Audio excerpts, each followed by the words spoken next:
Welcome back to our channel info 366. இன்னைக்கு என்ன இன்ஃபர்மேஷனோட நான் உங்களை வந்து சந்திக்கிறேன் அப்படின்னா, அமெரிக்க அதிபர் ட்ரம்ப் அவர்கள் ஹார்மோஸ் நீரிணையை வந்து 48 மணி நேரத்துல திறக்கணும், அப்படி இல்லைனா ஈரானோட பவர் பிளான்ட் எல்லாத்தையுமே அடிச்சு காலி பண்ணிடுவேன் அப்படின்னு வந்து சொன்னாரு. அதுக்கு ஈரான் பயங்கரமான ஒரு பதிலடி கொடுத்தாங்க. ஈரான் வந்து அமெரிக்காவோ இல்ல அமெரிக்காவுக்கு சப்போர்ட் பண்ற நாடுகளுக்கு மட்டும்தான் வந்து ஹார்மோஸ் நீரிணைக்கு வந்து கப்பலை உள்ள வர்றதுக்கு அனுமதி கிடையாது, மத்தபடி இந்தியாவுக்கு அனுமதி அப்படின்னு வந்து சொன்னாங்கல்ல. இதுக்கான காரணம் என்ன அப்படிங்கிறத நம்ம ரீசெண்ட் வீடியோல பேசியிருக்கோம். சோ நீங்க அதை வந்து கண்டிப்பா செக் பண்ணி பாருங்க. ஏன்னா இதோட அடுத்த கட்டம் என்ன அப்படிங்கறத பத்தி தான் நம்ம இந்த வீடியோல பேச போறோம். ட்ரம்ப் அவர்கள் வந்து கிரீன்லாந்து நாட்டை வந்து விலைக்கு வாங்க போறதா சொல்லியிருக்காரு. இதுக்கு ஈரான் அதிகாரிகள் வந்து என்ன சொல்லியிருக்காங்க, வடகொரியாவோட அதிபரா திரும்பவும் இவர் தான் வந்து ஜெயிச்சிருக்காரா, அவர் யாரு, அவர் ஏன் திரும்ப திரும்ப அங்க வந்து ஜெயிச்சிட்டே இருக்காரு. அமெரிக்க அதிபர் ட்ரம்ப் அவர்களோட உருவ படத்தை வந்து அமெரிக்காவோட 250வது சுதந்திர தினத்தை முன்னிட்டு வச்சிருக்காங்க. அதுக்கான காரணம் என்ன, இது எல்லாத்த பத்தியும் தான் இந்த வீடியோல ரொம்ப டீடைலா பேச போறோம். சோ வீடியோவை ஸ்கிப் பண்ணாம ஃபுல்லா பாருங்க.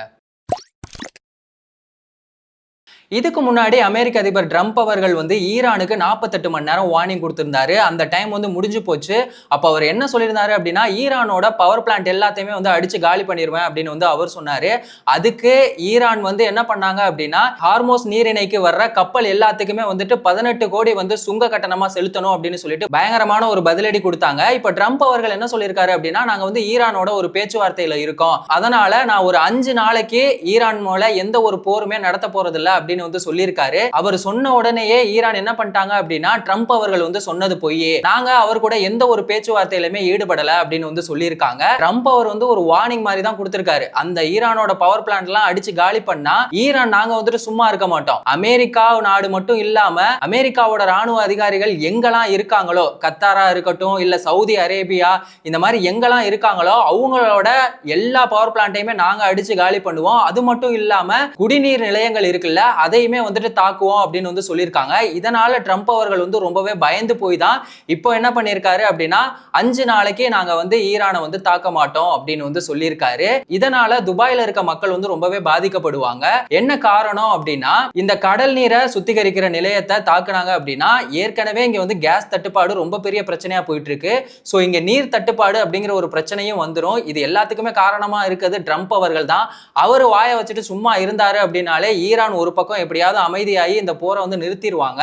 இன்னொரு விஷயம், ட்ரம்ப் அவர் என்ன சொல்றாரு அப்படின்னா, நாங்க வந்து ஈரான் மேல நடத்திட்டு இருக்கிறது வந்து போர் கிடையாது, அது வந்து ஒரு ராணுவ விதமான ஒரு விஷயம் அப்படின்னு வந்து சொல்லியிருக்காரு. என்ன மாதிரியெல்லாம் உருட்ட முடியுமோ அந்த மாதிரிலாம் வந்து அவர் பக்கம் சொல்லிட்டே தான் இருக்காரு. ஈரானுக்கு இந்திய கப்பல்கள் உள்ள வரலாம் அப்படின்னு சொல்லியிருந்தாங்கல்ல. ஏற்கனவே 2 கப்பல், அதாவது ஷிவாலிக், நந்தாதேவி அப்படிங்கிற 2 கப்பல் வந்து அந்த ஹார்மோஸ் நீரிணையில இருந்து குஜராத் துறைமுகத்துக்கு பத்திரமா வந்து கடந்து வந்துருச்சு. இதுல 92,172 டன் வந்து சமையலுக்கு தேவையான கேஸை வந்து ஏத்திட்டு வந்திருக்காங்க. இப்போ புதுசா 2 கப்பல்கள் வந்து பாரசீக வளைகுடாவை வந்து கடந்துட்டதா சொல்றாங்க. அது என்ன கப்பல் அப்படின்னா, பைன் கியாஸ் ஜேக் வசந்த் அப்படிங்கிற 2 கப்பல்கள் வந்து இப்போ வெற்றிகரமா அங்க வந்து கடந்திருக்கு. இதுல மொத்தம் 28 கப்பல்கள் வந்து ஈரானோட நடுக்கடல்ல நிறுத்தி வச்சிருக்காங்க. அதுல ஈரானோட மேற்கு பகுதியில 24 கப்பலும் கிழக்கு பகுதியில 4 கப்பல்களும் வந்து நிறுத்தப்பட்டிருக்கிறது குறிப்பிடத்தக்க ஒரு விஷயமா இருக்கு. இதை தொடர்ந்து இப்போ ட்ரம்ப் அவர்களோட ஒரு உருவ படத்தை வந்து தங்க நாணயத்துல வச்சிருக்காங்க. ஏன்னா அமெரிக்கா அவங்களோட 250வது சுதந்திர தினத்தை முன்னிட்டு தான் இப்படி ஒரு விஷயத்தை வந்து பண்ணியிருக்காங்க. பொதுவா இறந்து போனவங்களோட போட்டோ தான் வந்து தங்க நாணயத்துல வைப்பாங்க. ஆனா உயிரோட இருக்க ஒருத்தவரோட போட்டோவை வந்து உருவப்படமா வச்சிருக்கிறது ரொம்பவே விசித்திரமான ஒரு விஷயமா இருக்கு. இது வந்து 2வது முறை அப்படின்னு வந்து சொல்றாங்க. இதுக்கு முன்னாடி 1926ல 150வது சுதந்திர தினத்தை முன்னிட்டு கால்வின் கூலிட்ஜ் அவரோட உருவப்படத்தை வந்து தங்க நாணயத்துல வச்சிருக்காங்க. இது வந்து ரொம்ப பெரிய விஷயமா பேசப்பட்டு இருக்கு. இது ஒரு பக்கம் இருக்க, வடகொரியா அதிபர் உங்க எல்லாருக்குமே தெரியும், அவரோட பேர் வந்து கிம் ஜங் அன். அவர் வந்து இப்போ பொது தேர்தலில் திரும்பவும் 3வது முறையா வந்து ஜெயிச்சிருக்காரு. அவர்கிட்ட வந்து பயங்கரமான அணு ஆயுதங்கள்லாம் இருக்கு. ட்ரம்ப் அவர்கள் வந்து சண்டைக்கு கூப்பிடலனாலும் வாண்டடா நீ வேணா சண்டைக்கு வாடா அப்படிங்கிற மாதிரி அவர் வந்து வம்பிழுத்துட்டு இருப்பார்ல, அவரு இப்போ 3வது முறையா வந்து ஜெயிச்சிருக்காரு. பொதுவா ஒரு தேர்தல் நடக்குது அப்படின்னா ஒரு 3 கட்சி 4 கட்சி அந்த மாதிரி வந்து போட்டியிடுவாங்க. அதுல யாராவது ஒருத்தவங்க தானே ஜெயிப்பாங்க. ஆனா இங்க எலெக்ஷன் நடக்கிறதுக்கு முன்னாடியே முன்னாடியே இவர் தான் வின்னர் அப்படிங்கிறத அறிவிச்சிருவாங்க. அந்த அளவுக்கு வடகொரியாவை இவர் வந்து பயங்கரமான ஒரு கண்ட்ரோல்ல வச்சிருக்காரு.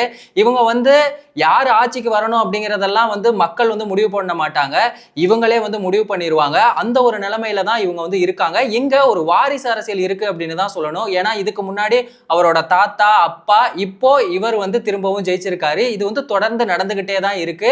இவங்களை மீறி அங்க யாருமே வந்து எதிர்த்து போட்டியிட முடியாது. எவ்வளவு பெர்சன்டேஜ் வித்தியாசத்துல ஜெயிச்சிருக்காங்க அப்படின்னா 99.93% வித்தியாசத்துல ஜெயிச்சிருக்காங்க. அந்த 0.07% அப்படிங்கிறது வேற யாராவது ஜெயிச்சாங்களா அப்படின்னா வேற யாருமே கிடையாது. ஒரு கண் துடைப்புக்காக, ஏன்னா 100% அப்படின்னு சொல்லி போட்டா யாரும் நம்ப மாட்டாங்கல்ல, அந்த ஒரு காரணத்துக்காக தான் இப்படி ஒரு விஷயத்த வந்து பண்ணியிருக்காங்க. வடகொரியாவே வந்து அவரோட கண்ட்ரோல்ல தான் இருக்கு.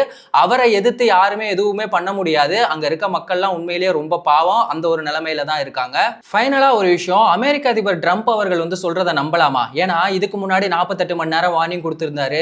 இப்போ ஈரான் மேல வந்து 5 நாட்கள் நான் வந்து எந்த ஒரு போர் நடவடிக்கையுமே எடுக்க மாட்டேன் அப்படின்னு வந்து சொல்லிட்டு இருக்காரு. சோ ட்ரம்ப் அவர்கள் சொல்றதெல்லாம் வந்து நம்பலாமா?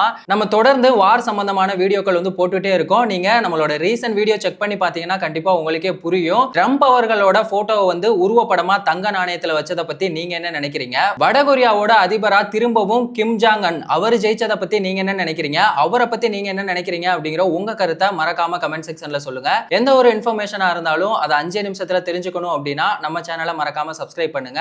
அப்படியே உங்க ஃப்ரெண்ட்ஸுக்கும் ஷேர் பண்ணி சப்போர்ட் பண்ணுங்க. வேறொரு வீடியோல வேறொரு இன்ஃபர்மேஷன்ல திரும்பவும் சந்திக்கலாம்.